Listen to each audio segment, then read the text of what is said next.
Revenge films. My name is Jessica Connolly. I'm your average office employee, working full-time at a company. Our company recently had a big change and welcomed a new CEO, but all the employees were conflicted about it. He was arrogant and rude, abusing his power in any way that he could.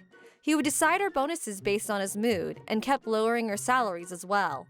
On top of that, he was completely useless and didn't know how to work. He only became the CEO because he was a former CEO's son.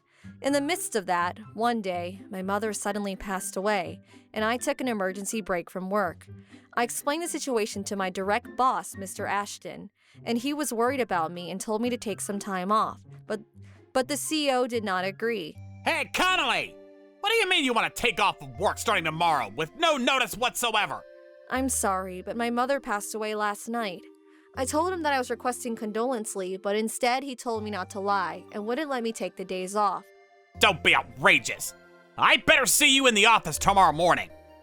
Like I said, sir, my mother passed away. To be honest, I wanted to go home to my family immediately, but even then he wouldn't allow me to take the days off. In the end, he started to say, Why are you making such a big deal over the death of one old lady?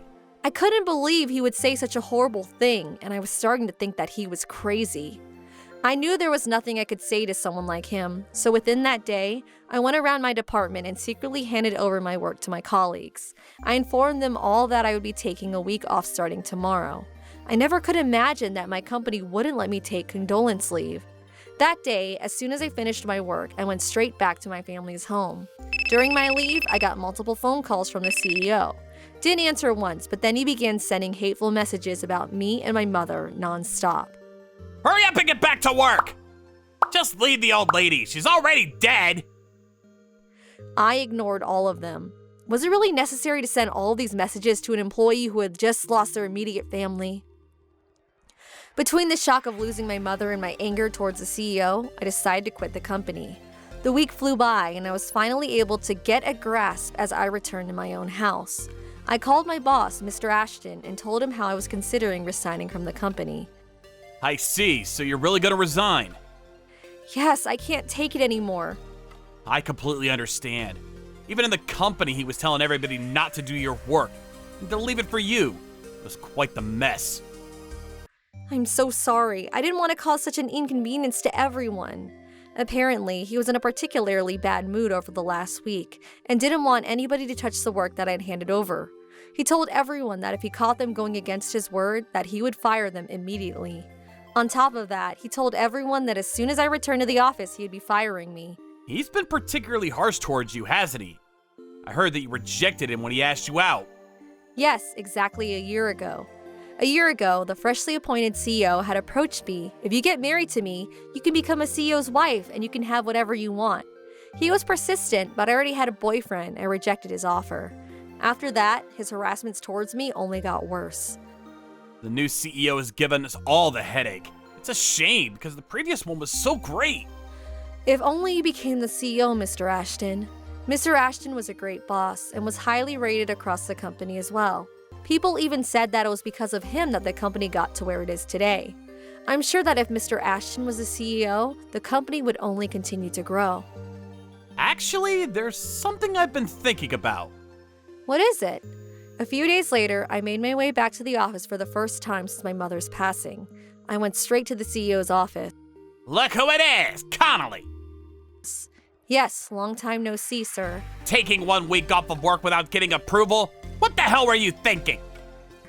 I turned in my request for condolence leave as per company policy. I don't know what that is, but I never received such a thing. I handed it into an employee in the HR department, but it seems he never bothered to check. Also, I saw that only half of my monthly salary was deposited into my account this month. You took 1 week off without any approval. Obviously, your salary would be reduced. He started spewing more nonsense. I'm pretty sure it was against the law to change somebody's salary without any notice, and simply based off the CEO's personal decision. Was he really okay with this? I wanted to get it all over with, so I turned in my resignation letter on the spot. What the hell is this? It's exactly what it says it is. I'm quitting. Are you sure? If you just quit like this, you won't have any salary at all. I have plenty of savings, so I'll be fine. Plus, I've already secured my next job. When I began explaining that I needed to start at the new company in 3 weeks, he turned his anger towards me and started making fun of me. As if a brainless, useless idiot like you could last at any other company. Well, we'll see about that. You've really made a stupid mistake. If you had just gone out with me, you could have been the CEO's wife right about now. This douchebag arrogant CEO refused to shut up, and all of my pent-up frustrations exploded. I have absolutely no interest in marrying a piece of crap like you. Plus, I already have a boyfriend who I love very much. I've never even considered you as a potential partner, in any way, shape, or form. Not only would I never marry someone who would belittle my mother's death, but I don't even want to work with someone like you. How dare you speak like that to the CEO? I think it's important to be honest and say what you need to say. Well then, goodbye. Damn it. Fine, as you wish. You useless idiot. This is just my guess, but I'm pretty sure everyone else feels the same way. You can take those words to your grave. Despite all this, he accepted my resignation and I left the room. I would be leaving the company in 2 weeks, so I organized the handover of my work to my colleagues and went around to all of my clients to inform them of my departure as I cleaned up my desk. 2 weeks flew by and I was officially done with this company. My new job was already confirmed, but I had some time before I started working, so I was enjoying my free days. A few months later, the CEO of my former company came storming up to my apartment. Hey, Connolly! What are you doing here? I'm going to call the police. After you quit, starting with Ashton, all the other employees began submitting resignation letters. Did you bribe them all? I haven't done anything, but I do know that everybody else was also unhappy at the company before I even left. I'm sure all the other employees were just as fed up with this CEO's outrageous behavior and attitude. Combined with the way he treated my condolence leave, I can only imagine nobody wanted to work for a company like that. You better come back to the company immediately and convince the rest of the employees to stay. This is all your fault! People are free to quit, aren't they? In any case, I'm no longer an employee of your company, and I have zero obligation to listen to anything you say. Shut up! Stop messing about! I know that you and Ashton have started a new company, and you're stealing all of our employees! What Mr. Ashton had been thinking about was starting his own company.